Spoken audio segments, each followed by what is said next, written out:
கொடைக்கானல் மலைப்பகுதிகளில் வனத்துறை அதிகாரிகளை காணவில்லை. பொதுமக்களை காவு வாங்க காத்திருக்கும் வனத்துறை அதிகாரிகள். வாழ தகுதியானவர்கள் காட்டு விலங்குகளா அல்லது பொதுமக்களா? பொதுமக்கள் குமுறல். கண்டுகொள்ளாத வனத்துறை அதிகாரிகள். சர்வதேச சுற்றுலா தளமாக விளங்கும் கொடைக்கானலில் சமீப காலமாக ஆயிரக்கணக்கான காட்டு மாடுகள் நகர்ப்பகுதிகளுக்குள் கம்பீரமாக வந்து குடியிருப்பு பகுதிகளுக்குள் புகுந்து பொதுமக்களை அச்சுறுத்தி தாக்கி வருகிறது. இதனைத் தொடர்ந்து உயிரிழப்புகள் ஏற்பட்டு வருகிறது. இன்று சர்வே நம்பர் பகுதியைச் சேர்ந்த தேவி வயது 40 என்பவரை விவசாய நிலத்தில் விவசாயம் செய்து கொண்டிருக்கும் பொழுது அருகில் பதுங்கியிருந்த காட்டு மாடு ஒன்று அவரை ஆக்ரோஷமாக தாக்கியுள்ளது. இதனால் அவர் படுகாயம் அடைந்து வயிற்று பகுதியில் கொம்பினால் ஆழமாக குத்தப்பட்டு அரசு மருத்துவமனையில் அனுமதிக்கப்பட்டுள்ளார். ஏற்கனவே சர்வே நம்பர் பகுதியில் பலமுறை காட்டு மாடுகள் பொதுமக்களை தாக்கியிருப்பது குறிப்பிடத்தக்கது. இதுபோன்ற தொடர் வனவிலங்கு தாக்குதல்களை தடுத்து நிறுத்த வனத்துறை அதிகாரிகள் இதுவரை எந்த நடவடிக்கையும் எடுக்கவில்லை என்று கூறும் பொதுமக்கள் அழுகையின் குரலோடு கூறும் அவலநிலை ஏற்பட்டுள்ளது. நகர்ப்பகுதி மற்றும் கிராமப்புற பகுதிகளில் காட்டு மாடுகள், காட்டுப்பன்றிகள் போன்ற காட்டு விலங்குகள் நகர்ப்பகுதிகளுக்குள் சென்று குடியிருப்பு பகுதிகளுக்குள் நுழைந்து குடியிருப்பு பகுதிகளை சேதப்படுத்தி குடியிருக்கும் பொதுமக்களை தாக்கி உயிரிழப்புகள் ஏற்பட்டு வருகின்றன. அதேபோல் கிராமப்புற பகுதிகளில் விவசாயம் செய்து வரும் விவசாய மக்களை துரத்தி முட்டி உயிரிழப்புகள் ஏற்பட்டு வருகிறது. இதுவரை கொடைக்கானல் சுற்றுப்புற பகுதிகளில் 100க்கும் மேற்பட்டோர் காட்டு மாடுகளால் தாக்கப்பட்டு உயிரிழந்துள்ளனர். வனத்துறை மூலம் காட்டு மாடு நடமாடும் பகுதியில் குறிக்கும் எந்தவித அறிவிப்பு பலகையும் வைக்கவில்லை. அவர்களை தொடர்பு கொள்ள எந்தவித புகார் எண்ணும் தங்களுக்கு தெரியவில்லை என்று பொதுமக்கள் வேதனையுடன் தெரிவிக்கின்றனர். வனத்துறை அலுவலகத்தில் வனத்துறை அதிகாரிகள் உள்ளனரா என்று பொதுமக்கள் கேள்வி எழுப்பி உள்ளனர்.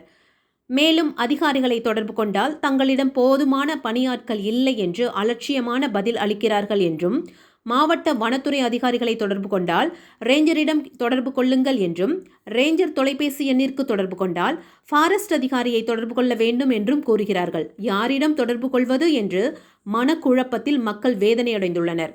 காட்டு மாடு தாக்கி பொதுமக்கள் அரசு மருத்துவமனையில் சிகிச்சைக்காக அனுமதிக்கப்பட்டால் தகவல் தெரிந்து வெறும் கண் துடைப்பிற்காக மட்டும் வந்து வனத்துறை அதிகாரிகள் வந்து செல்கின்றனர் என்று பொதுமக்கள் வேதனையுடன் தெரிவிக்கின்றனர்.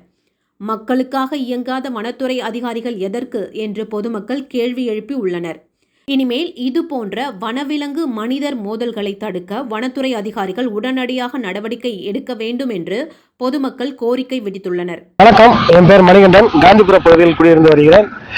கடந்த சில நாட்களாகவே காட்டு மாடு தொந்தரவு ரொம்ப அதிகமாக இருக்கு. இதனால குழந்தைகளுக்கும் பெரியவர்களுக்கும் எங்களுக்கும் கொஞ்சம் உயிர் அச்சம் கொஞ்சம் இருக்கிறது.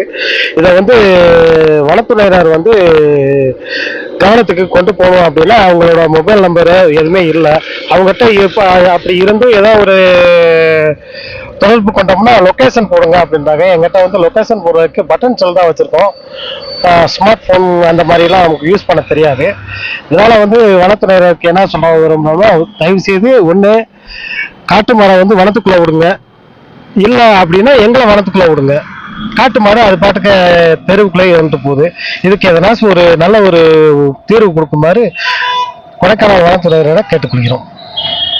இது மிருகமே அங்க கொண்டு இருக்குன்றாங்கள. 300 குடும்பம் இருக்கு.